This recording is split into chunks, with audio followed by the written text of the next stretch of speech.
Bubba Wallace has spent his entire career in the spotlight, and not always for the reasons he'd like. Few drivers in NASCAR face as much scrutiny, pressure, or attention as he does. His story is filled with massive highs, heated controversies, and moments that shook the sport. And now, it's happened again. Another fine, another headline. But this time, the story runs deeper. To understand why this moment matters, we have to look at how Bubba got here and what it really says about NASCAR today. Born the 8th of October 1993 in Mobile, Alabama, William Darrell Wallace Jr., better known as Bubba, got his first taste of speed as a kid. His family moved to Concord, North Carolina, not far from the heart of NASCAR territory. Go-karts, dirt bikes, local late models, every race early on pointed toward one thing. This was his calling. But the path wasn't easy. As a teenage African-American driver in a deeply traditional, mostly white sport rooted in the South, he faced hurdles no one taught him how to navigate, disqualifications, slurs from fans, officials overlooking him. His mother sat him down and said what became a mantra: "You don't fight them physically, you get them back by winning." That mindset powered him. In 2010, at just 16, he entered the NASCAR Driver for Diversity program, then the developmental pipeline for talent from underrepresented backgrounds. He scored his first major win in the K&N East Series at Greenville-Pickens Speedway, making him the youngest winner in series history at that point. His rookie campaign also brought him Rookie of the Year honors. Historic because he was the first African-American driver to claim a NASCAR-sanctioned rookie award in the series' 60-year history.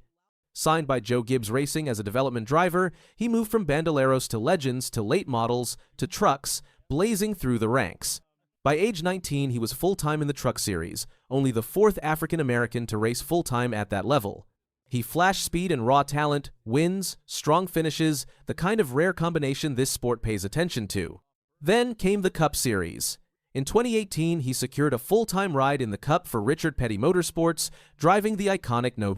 43, making him the first African-American driver in the Cup full-time since 1971. In his very first Daytona 500, he nearly pulled off a miracle, third in the duel, narrowly beaten in the final seconds. The emotion? Immense.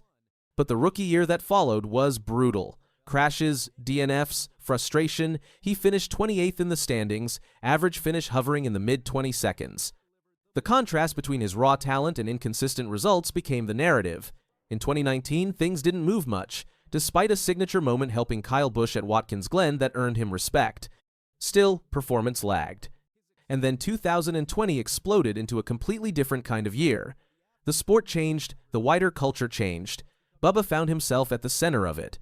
After NASCAR banned the Confederate flag from tracks and properties, Bubba ran a Black Lives Matter paint scheme at Martinsville.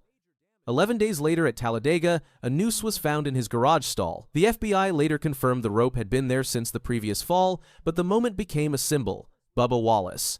Spotlighted not just as a driver, but as an emblem of change. That moment elevated him. It also made him a lightning rod. Critics accused him of playing the victim. Supporters saw courage. Whether you loved him or didn't, you couldn't ignore him. He got a big break when NBA legend Michael Jordan and Kyle Busch teamed up to launch 23XI Racing, and Bubba was chosen to run the No. 23. The move added more pressure, more expectation, but the equipment and opportunity were top tier. Still, wins eluded him. Although he reached a major milestone in 2021 by becoming only the second African-American driver to win a Cup Series race, he did it at Talladega. What followed were more moments beyond his control. Mechanical failures, tough luck, fierce internal and external expectations. Here's where the fine comes in, and why it matters. In July 2024, after the Chicago Street Course race, Wallace intentionally made contact with race winner Alex Bowman during the cool-down lap. NASCAR slapped him with a $50,000 fine for violating sections 4.4, B, and D of its member code of conduct. He slammed Bowman into the wall, and the incident was captured live. Wallace responded by calling the fine the best thing to happen to me, admitting he'd spent years carrying a persona he wasn't proud of. "I was frustrated, trying way too hard and not focused on the right things," he said. Some fans saw the fine as overdue discipline. Others believed Wallace was being treated differently for reasons many wouldn't say out loud. Reddit users, for example, pointed to other incidents involving retaliation or contact where fines weren't issued, triggering a debate on consistency. But then, just months later, more trouble. In late 2024, after the Martinsville playoff race, Wallace and his team were involved in a race manipulation investigation.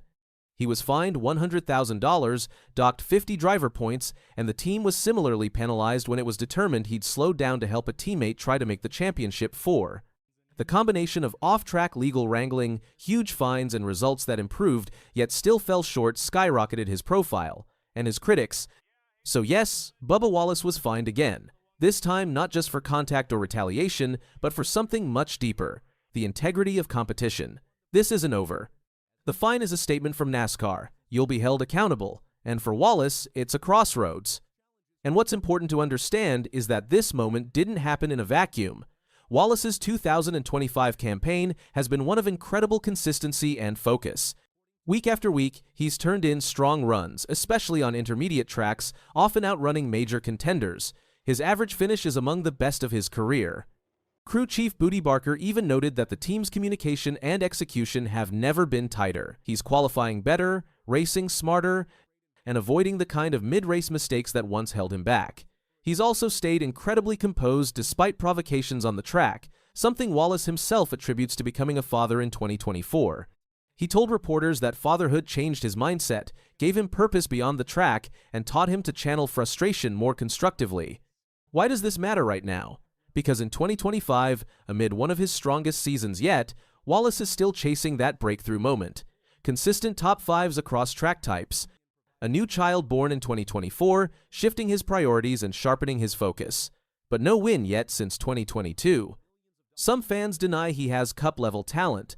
Others believe he's one race away from changing that perception entirely. Which brings us back to the headline, massive fine.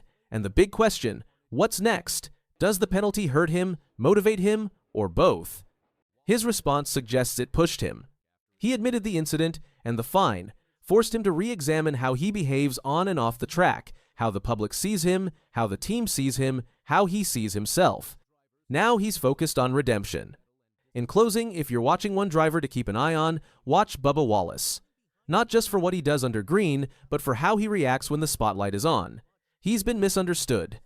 He's been criticized. He's had to fight more than the car, more than the laps. But the fine? It's just a pit stop. The race and the redemption are still ahead. If you liked this breakdown, make sure to hit that subscribe button and click the bell so you don't miss what's coming next. Because Bubba Wallace's story isn't over, it's just getting started. Thank you so much. In a very humble approach, Shane Van Gisbergen answered all the questions and said, I'm not necessarily going to be granted a win in this race, but he's got the win. Been for Ross Chastain, and another win for Shane Van Gisbergen. Shane Van Gisbergen crossed the finish line first, but what he really did was rewrite NASCAR history. It wasn't just another win. It wasn't even just another road course victory. It was a moment that changed how the sport views its international drivers, and more importantly, how it views Van Gisbergen himself. Going into the Charlotte Roval, the stakes couldn't have been higher. This wasn't just another weekend, it was the round of 12 playoff cutoff, where every single lap mattered. Ross Chastain came in holding on to one of the final playoff spots by the slimmest of margins. Joey Logano was right behind, needing a strong performance or a mistake from someone else to sneak through. Shane Van Gisbergen wasn't even in the playoff picture, but he had his own story brewing, one that would unfold over the next few hours in front of a packed grandstand and a national audience. Ready? There you have it. Oh, he does. Oh, that is just such a gutsy call, because if we watch the points as he pits, Logano is at +2 on your bottom left. Check this out right here. +2. Well, as Chastain stays on the... From the start, the race was pure pressure. Chastain knew he couldn't afford a single slip, yet early in the event, that's exactly what happened. On a routine pit stop, he missed the sharp left-hand turn exiting pit lane. It cost him track position and, more importantly, momentum. He dropped 15 spots in one go, and even though he fought his way back up, that single moment would come back to haunt him. Logano, meanwhile, was calculating his every move. His crew chief, Paul Wolfe, took a bold strategy call with 1-1 laps to go. It wasn't conservative, it wasn't safe, but it gave Logano just enough track position to matter when the final chaos unfolded. And chaos is exactly what came next. As the race tightened and the laps dwindled, the tension on the track thickened. Drivers began to take bigger risks. Aggression ramped up. Then, with the pressure peaking, it happened. Chastain, trying to gain a crucial position, made a move on Denny Hamlin heading into turn 7. It didn't stick, he lost control and spun out. His car lurched backward across the track, losing even more ground. At that exact moment, Logano slipped past, narrowly avoiding disaster and barely clinging to playoff hopes. While all of that unfolded, Van Gisbergen was in another world. Not disconnected, but calm, focused. He didn't make mistakes. He didn't flinch. He stayed ahead of the chaos and built a lead that wasn't just impressive, it was dominant. By the time he crossed the line, he was more than 15 seconds ahead of Kyle Larson. In NASCAR terms, that's a lifetime. But it's not just the margin that made this win special. This victory marked his 5th road course win of the season. Not only that, but it was his 10th win across NASCAR's 3 national series, Cup, Xfinity, and Truck. And that made him the first internationally born driver in history to hit double digits in NASCAR national victories, a milestone that no one else from outside the United States had ever touched. That puts him in a different conversation. What makes this all the more remarkable is how specific his dominance has been.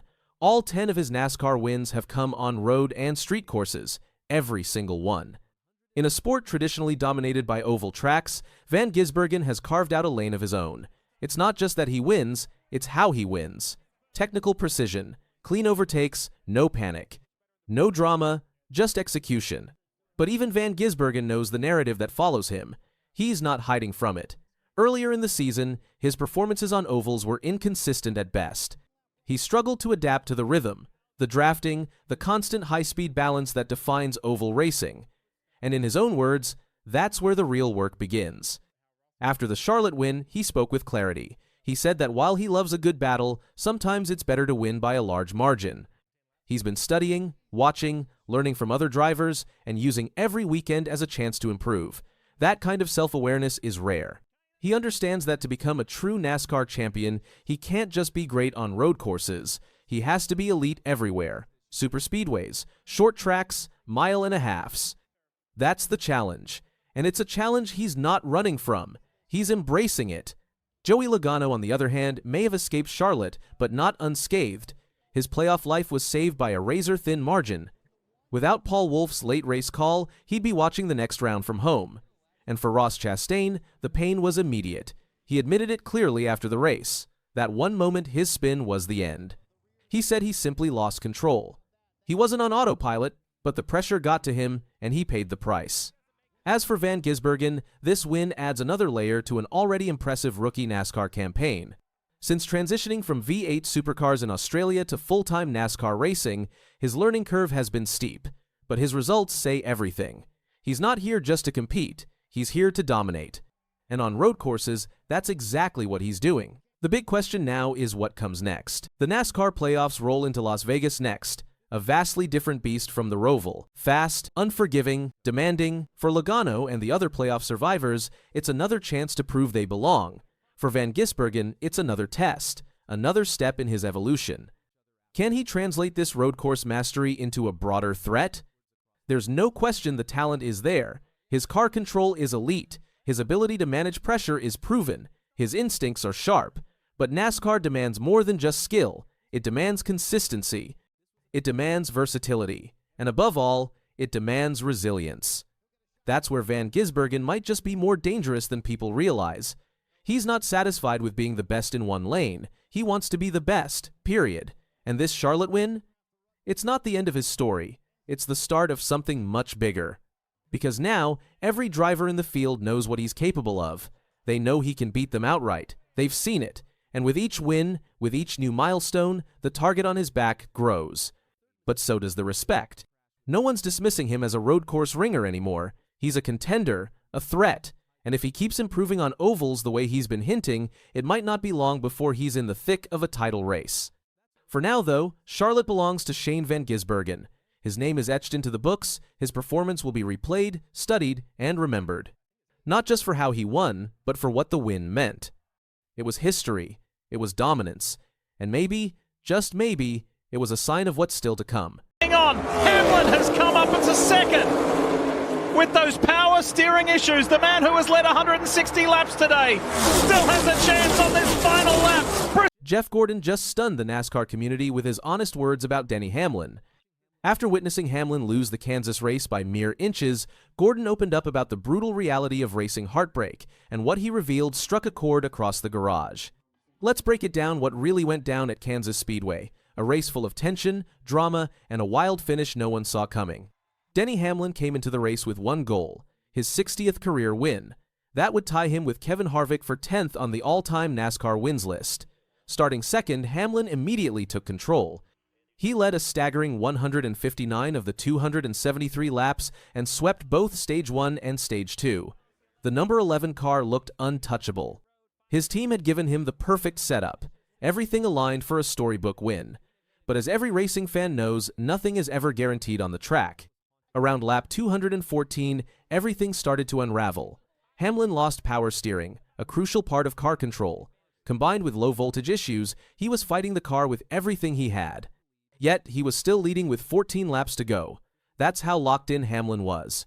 Then came the yellow flag. A blown tire brought out a caution, and everyone pitted. Hamlin's usual jackman was suspended, and the substitute made a costly error. Hamlin lost 4 positions and restarted 6th. Just like that, his dominant day took a gut-wrenching turn. Things only got more chaotic. A crash during the first overtime caused a red flag. On the second overtime, Bubba Wallace, Hamlin's own driver at 23.xi Racing, was on pole. Christopher Bell lined up beside him. Hamlin was 5th. Chase Elliott started 10th, but he had a game-changing advantage: 4 fresh tires. At the restart, Hamlin surged forward with urgency. He reached second and was bearing down on Wallace, his teammate and friend. In the final turn, Hamlin dove low to make a move, but without power steering, his car wouldn't rotate properly. The No. 11 car slid up into Wallace. Both Toyotas lost momentum. That's when Chase Elliott seized his chance. With clean air and fresh tires, he powered through on the inside, snatching victory from both Toyotas.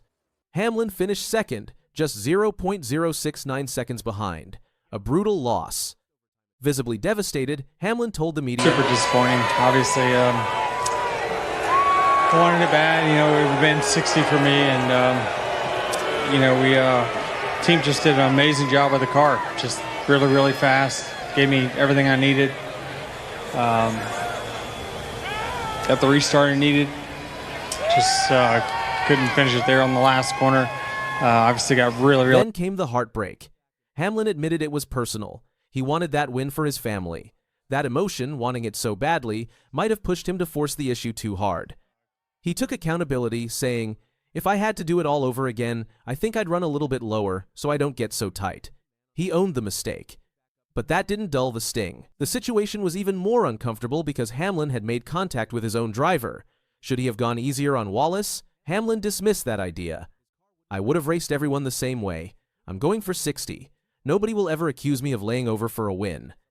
Wallace didn't hold a grudge. He even interrupted Hamlin's interview to say it was a good battle. That's racing. Now here's where Jeff Gordon comes in, and what he said hit differently. Gordon, a 4-time champion and 93-time race winner, is now vice chairman at Hendrick Motorsports, Elliott's team. He could have been celebrating a massive win for his organization. Instead, he reflected on the agony of losing. Gordon said, "I can't remember many of the ones I won, but I can tell you all the ones I lost." Those are the moments that haunt a racer, not the victories, the ones that slipped away. He explained further, "Those decisions haunt you, missed shifts, bad choices on restarts, especially when it was on your watch." Gordon was speaking from experience. He recalled 2015 at Martinsville when a speeding penalty cost him a great finish. When it's on you, it hurts, and that's the way I feel right now. I feel pain because we had a golden opportunity right there, and I ruined it for us. Even nearly a decade later, Gordon remembers every detail, because those failures stay with you. When Gordon watched Hamlin falter in Kansas, he didn't just see a driver make a mistake, he saw a mirror of his own past. Despite the victory for Hendrick Motorsports, he empathized with Hamlin's pain. I mean, I don't know what was going to happen there if Denny wrapped the bottom instead of, kind of using Bubba up, but I still think Chase had a great shot at it just because of the new tires and the run he had going into 3. But in short, Gordon believed Elliott's tire advantage was likely too much to overcome, no matter what Hamlin did. But Hamlin won't see it that way. That "what if" will stick with him. That's the cruel beauty of racing. One corner, one move, one moment can change everything. And when a legend like Jeff Gordon speaks on that pain, it reminds us that even the greatest carry scars from races they almost won.